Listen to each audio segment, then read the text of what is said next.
Subscribe करिए हमारे channel target UP TET CTET को और बेल आइकन को दबाइए। हेलो फ्रेंड्स, स्वागत करती हूँ मैं आप सभी भावी अध्यापक एवं अध्यापिकाओं का आपके अपने channel target UP TET CTET में। दोस्तों, आज के इस वीडियो में हम देखेंगे वैदिक कालीन शिक्षा के विषय में। वैदिक काल में शिक्षा किस प्रकार से कब प्रारंभ होती थी और कब क्या-क्या चीजें बच्चों को सिखाई जाती थी और कौन-कौन से संस्कार बच्चे सीखते थे।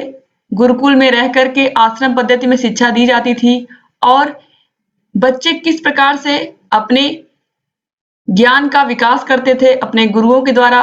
इन सभी के विषय में हम यहाँ पर डिटेल में आज पढ़ेंगे। दोस्तों, इससे पहले मैंने आप लोगों को शिक्षा और शिक्षा के प्रकार बता दिया था, शिक्षा का क्या महत्व है और शिक्षा के कौन-कौन से प्रकार होते हैं।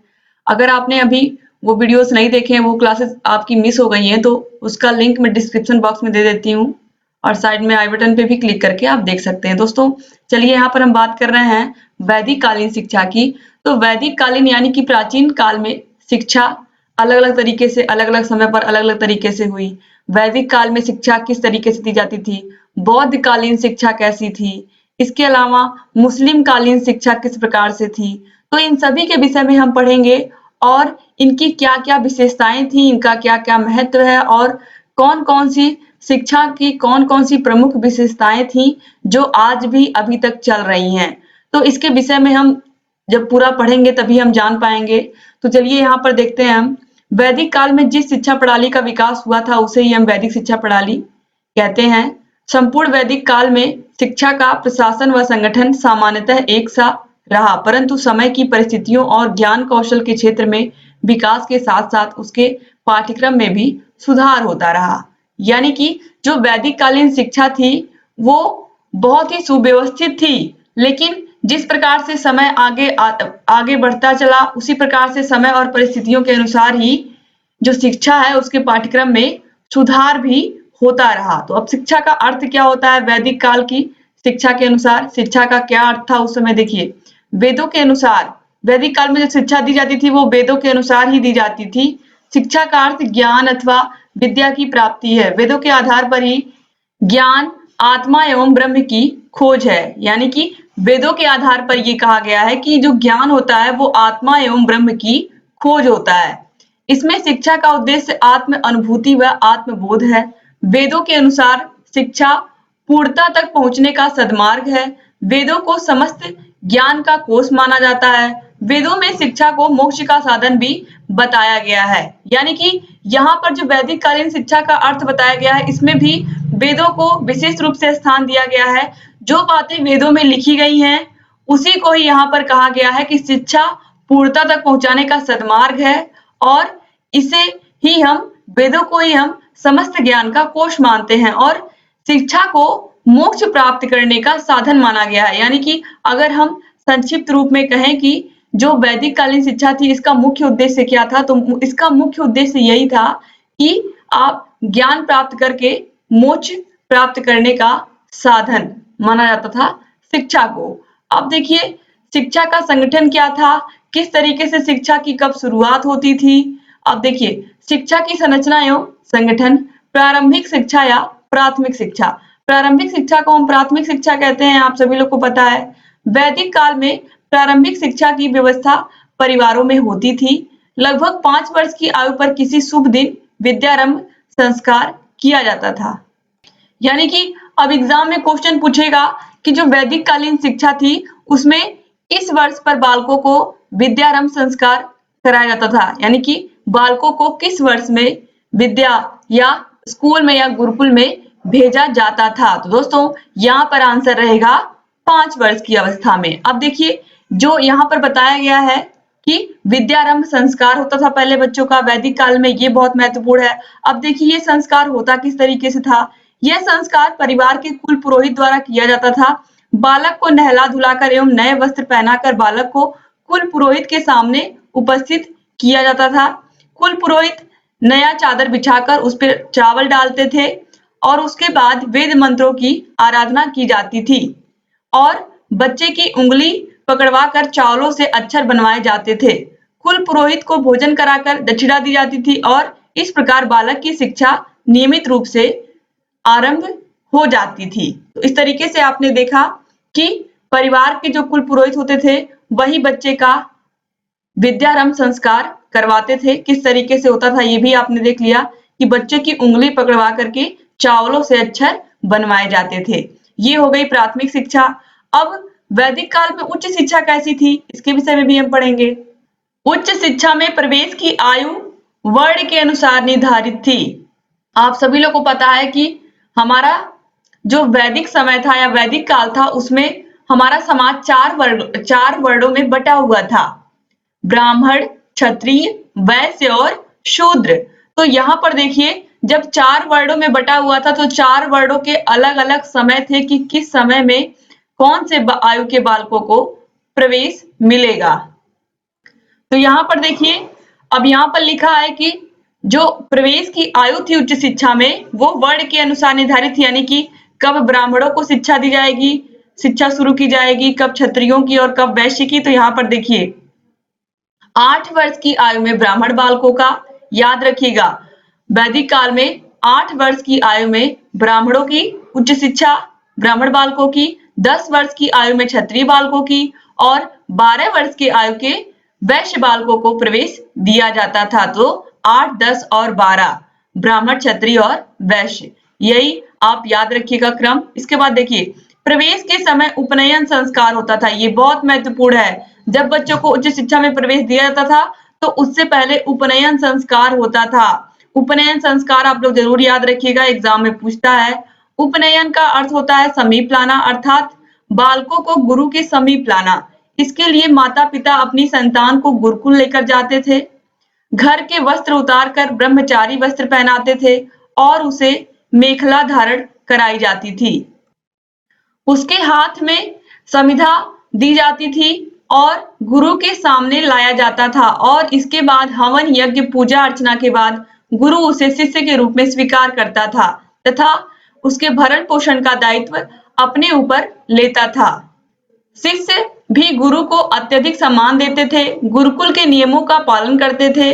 गुरु उसे गुरुकुल के शिष्य के रूप में स्वीकार करता था और वह गुरुकुल का ब्रह्मचारी भी कहा जाता है, जिसे अंतेवासी भी कहा जाता था। यानी कि जो बच्चे आते थे गुरुकुल में शिक्षा ग्रहण करने उन्हें ब्रह्मचारी कहा जाता था या फिर उन्हें हम अंतेवासी भी कह सकते थे, जो गुरुकुल में आकर के ही रहते थे और वहीं गुरु के समीप ही रह करके अपनी शिक्षा दीक्षा ग्रहण करते थे, वहीं पर रहते थे, वहीं पर खाते पीते थे और वहीं पर अपनी शिक्षा को भी ग्रहण करते थे और गुरु के पास ही रहना पड़ता था। इसीलिए इस संस्कार को हम उच्च शिक्षा के संस्कार को उपनयन संस्कार कहते हैं और इन्हें हम जब ये ब्रह्मचारी होकर के गुरुकुल में रहने लगते थे तो इन्हें हम कहते थे अंतेवासी। अब आप सोचिए कि आज की शिक्षा व्यवस्था क्या है, उस समय की शिक्षा व्यवस्था क्या थी।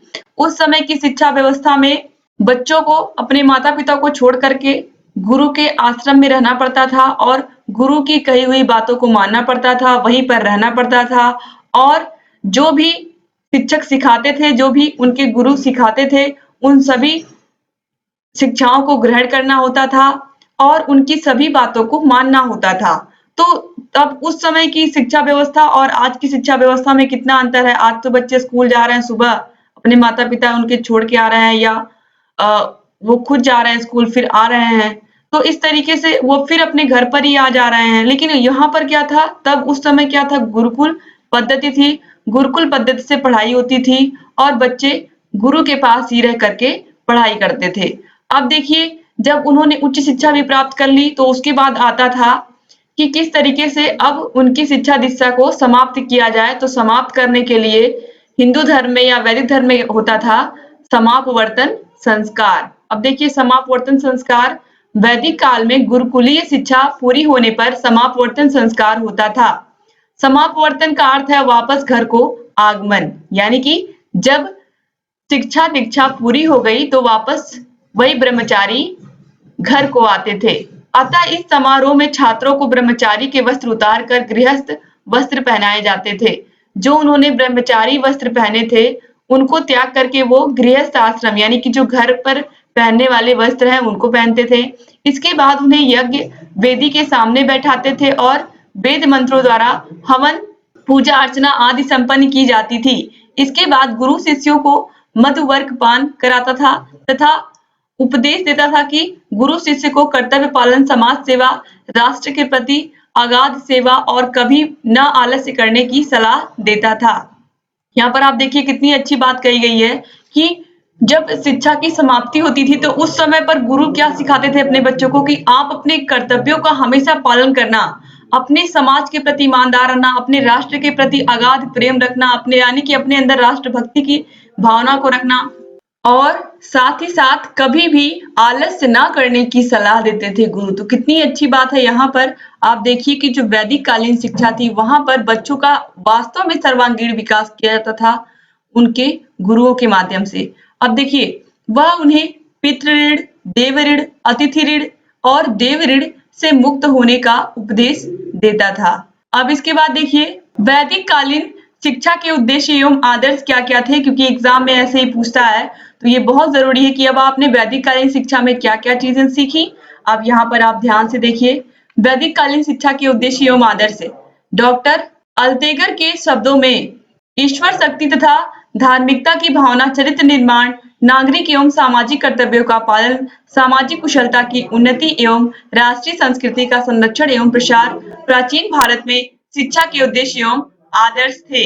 यानी कि हमेशा से ही जो वैदिक कालीन शिक्षा है इसने धार्मिकता की भावना, चरित्र निर्माण, नागरिकता पर और सामाजिक कर्तव्यों पर विशेष ध्यान दिया है। साथ ही राष्ट्र के उत्थान और अपने संस्कृति के संरक्षण के बारे में भी वैदिक कालीन शिक्षा में बताया गया है। तो इस तरीके से जो वैदिक कालीन शिक्षा का उद्देश्य था वो कहीं ना कहीं एक आदर्श था। अब देखिए वैदिक काल में ज्ञान का विकास शिक्षा का प्रमुख उद्देश्य था। उस समय ज्ञान को मनुष्य का तीसरा नेत्र माना जाता था। यह ज्ञान रूपी तीसरा नेत्र ही हमें सूक्ष्म तथा दृश्य दोनों जगत का ज्ञान कराता है। वैदिक काल में शिष्यों के भौतिक विकास के लिए व्याकरण, भाषा, कृषि एवं कला कौशलों की शिक्षा देने के साथ ही उन्हें सामाजिक क्रियाओं में प्रशिक्षित भी किया जाता है। उन्हें आध्यात्मिक शिक्षा के लिए भाषा, साहित्य, धर्म एवं नीति शास्त्र का ज्ञान कराया जाता था। यानी कि यहाँ पर आप देखिए भाषा शिक्षा भी बच्चों को सिखाई जाती थी। उन्हें व्याकरण, भाषा, कृषि और कला का भी कौशल दिया जाता था। इसके साथ साथ भाषा, साहित्य, धर्म और नीति शास्त्र की भी शिक्षा दी जाती थी।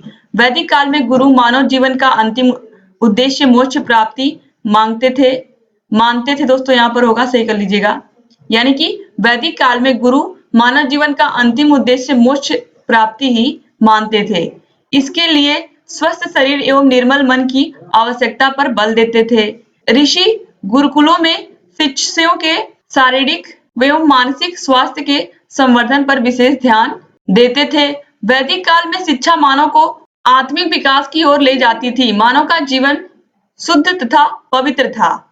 सत्य या ब्रह्म अथवा मोक्ष की प्राप्ति जीवन का लक्ष्य था। तो वैदिक काल में मोक्ष की प्राप्ति ही जीवन का लक्ष्य था।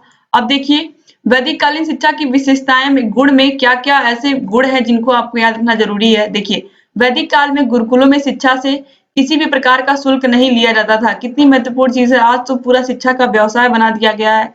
आज आप सभी लोग को पता है प्राइवेट स्कूल खुलने का मात्र एक ही रीजन है कि इतने अधिक स्कूल खुल जा रहे हैं और स्कूल खोलने का एक ही उद्देश्य है कि लोगों ने स्कूलों को बिजनेस समझ लिया है। अधिक से अधिक मनमाना फीस लेते हैं बच्चों से और फीस का भार पड़ता है बच्चों के माता पिता पर। तो वैदिक काल में शिक्षा कितनी अच्छी थी। गुरुकुलों में बच्चे शिक्षा ग्रहण करते थे और वो किसी भी प्रकार से कोई शुल्क नहीं लेते थे। वहां पर जो गुरुकुल के उनके गुरु थे। अब देखिए शिष्यों के आवास, भोजन एवं वस्त्रादि की व्यवस्था निःशुल्क होती थी। समाज के संपन्न वर्ग द्वारा प्राप्त दान व गुरु दक्षिणा से व्यय की पूर्ति होती थी। यानी कि जो समाज के उच्च वर्ग के लोग होते थे, जो समाज के धनी वर्ग के लोग होते थे, वो दान करते थे और जो गुरु दक्षिणा पाते थे उन्हीं से बच्चों के खाने पीने भोजन की व्यवस्था होती थी और साथ ही साथ उनके वस्त्रों की व्यवस्था होती थी और सारी चीजें निःशुल्क थी। अब देखिए वैदिक काल में शिक्षा द्वारा मनुष्यों के शारीरिक एवं मानसिक विकास किए जाने के अतिरिक्त उन्हें सामाजिक एवं राष्ट्रीय कर्तव्यों का बोध कराकर उनका नैतिक एवं चारित्रिक विकास किया जाता था। कितना महत्वपूर्ण है कि केवल शिक्षा द्वारा मनुष्यों का शारीरिक और मानसिक विकास नहीं किया जाता था, बल्कि उनका सामाजिक और राष्ट्रीय कर्तव्यों का बोध करा करके नैतिक और चारित्रिक विकास भी किया जाता था वैदिक काल में। तो ये कितना महत्वपूर्ण पॉइंट है, आप देखिए। अब इसके बाद वैदिक काल में प्राकृतिक, सामाजिक, आध्यात्मिक तीनों पक्षों के विकास के लिए परा व अपरा दोनों प्रकार की क्रियाओं को स्थान दिया जाता था। अब इसके बाद है वैदिक कालीन शिक्षा किसी प्रकार के बाहरी नियंत्रण को स्वीकार नहीं करती थी। गुरुकुल में शिक्षा गुरु का पूर्ण दायित्व था एवं शिक्षा उन्हीं के नियंत्रण में थी। यानी कि जो गुरुकुल में गुरु होते थे, शिक्षा वही बताते थे बच्चों को, यानी कि ज्ञान वही कराते थे और सब कुछ, सारी शिक्षा उनके नियंत्रण में होती थी और सभी बच्चे उनकी कही हुई बातों को मानते थे, तभी सारी चीजें नियंत्रित रहती थी। अब देखिए यहाँ पर वैदिक काल में गुरुओं ने शिक्षण की प्रभावशाली विधियों का विकास किया, जैसे व्याख्यान, अनुकरण विधि, विचार विमर्श, प्रश्नोत्तर विधि, श्रवण मनन विधि, निधिध्यासन, तर्क, प्रयोग, अभ्यास, नाटक एवं कहानी प्रमुख विधियां थी। वैदिक काल में गुरु और शिष्यों के बीच मधुर संबंध थे। पिता और पुत्र के बीच जिस तरीके से होते हैं, उसी प्रकार से यहाँ पर गुरु और शिष्यों के बीच में संबंध थे। गुरु अपने शिष्यों पर अपने बालकों जैसा प्रेम करते थे और शिष्य भी गुरु पर अगाध श्रद्धा रखते थे। तो कहीं ना कहीं जो गुरुकुल पद्धति थी, उसमें जो गुरु होते थे वो शिष्यों को अपने बालकों की तरह स्नेह करते थे और उन्हें सिर्फ और सिर्फ इसीलिए, अगर वो घर से दूर भी रहते थे तो उन्हें कोई बहुत ज्यादा फर्क नहीं पड़ता था, क्योंकि गुरु केवल उन्हें शिक्षा ही नहीं देते थे बल्कि उनसे अगाध प्रेम भी करते थे। बच्चों को अपने माता पिता की तरह उनके प्रेम देते थे और उनकी सभी इच्छाओं को भी पूरा करते थे, साथ ही साथ उन्हें अच्छे से अच्छा ज्ञान देते थे। तो इस तरीके से प्राचीन कालीन जो शिक्षण पद्धति थी, उसमें एक तरीके से अगर देखा जाए तो संपूर्ण मानव जिस तरीके से होना चाहिए, शिक्षा का उद्देश्य उस तरीके से शिक्षा को दे करके बच्चों को ज्ञान करा करके शिक्षा का और एक संपूर्ण मानव बनाने का जो स्वप्न था, शिक्षा का जो उद्देश्य होता है, जो आदर्श होता है, वो वैदिक कालीन शिक्षा पूरी तरीके से पूरी करती है। तो दोस्तों एक बार अगर मैं संक्षेप में बताऊं तो जो शिक्षा प्रारंभ होती थी तो उस समय पर विद्यारंभ संस्कार होता था। उसके बाद उच्च शिक्षा में किस प्रकार से ब्राह्मण बालकों को 8 वर्ष, क्षत्रिय बालकों को 10 वर्ष और वैश्य बालकों को 12 वर्ष में पर शिक्षा दी जाती थी। उसके बाद उसमें होता था उपनयन संस्कार। उपनयन संस्कार का मतलब बच्चों को गुरु के समीप लाना।